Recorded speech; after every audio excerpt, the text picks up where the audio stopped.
अपर जिल्हाधिकारी यशवंत सोनवणे जळीत प्रकरणानंतर राज्यातल्या तेल माफियांना संपवण्याच्या वल्गना सरकारने केल्या, पण आजही खुलेआम इंधन भेसळ करणाऱ्या तेल माफियांची बजबज पुरी सुरू आहे।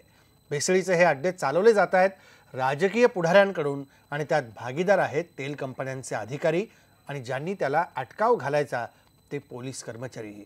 तेल कंपन्याबाहेरच दिवसा ढवळ्या होणाऱ्या इंधन चोरीविषयी पाहूया IBN लोकमतचा स्पेशल रिपोर्ट अहमदनगर जिल्ह्यातला।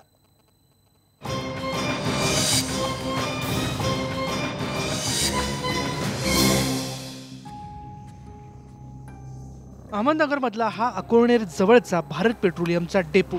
या डेपोमधून एक टँकर बाहेर पडतो, थोडा पुढे जाऊन शेजारच्या टपरीवर थांबतो, त्यातून 40 लिटर पेट्रोल बाहेर काढलं जातं। या डेपोमधून दिवसभरात 250 ते 300 टँकर बाहेर पडतात।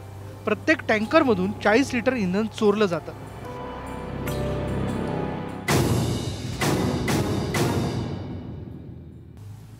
कहर म्हणजे हा उद्योग करणारे आहेत अकोळनेरचे सरपंच सुनील फालक आणि माजी ग्रामपंचायत सदस्य संजय फालक।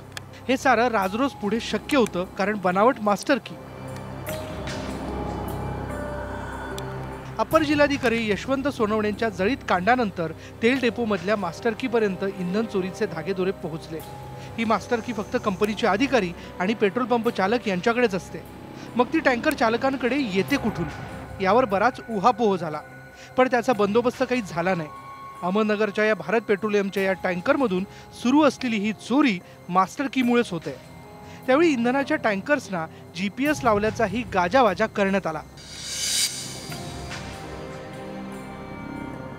पण त्याचाही पुरता बोजवारा उडालाय आणि इंधन चोरी सुरूच आहे। विशेष म्हणजे यात अहमदनगर जिल्ह्यातले 4 पोलीस अधिकारी, 3 पोलीस उपनिरीक्षक आणि 1 पोलीस इन्स्पेक्टर सहभागी असल्याची सूत्रांची माहिती आहे। म्हणूनच गेल्या अनेक वर्षांपासून त्यांच्या या ठिकाणांहून बदल्याही झालेल्या नाहीयेत। या पेट्रोल माफियांनी या ठिकाणी निगराणी ठेवण्यासाठी पुण्याहून खास गुंडही आणलेत। त्यांच्या परवानगीशिवाय इथे कुणी फिरकू शकत नाही।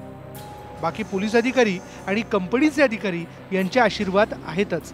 साहेबराव कोकणे, IBN लोकमत, अहमदनगर।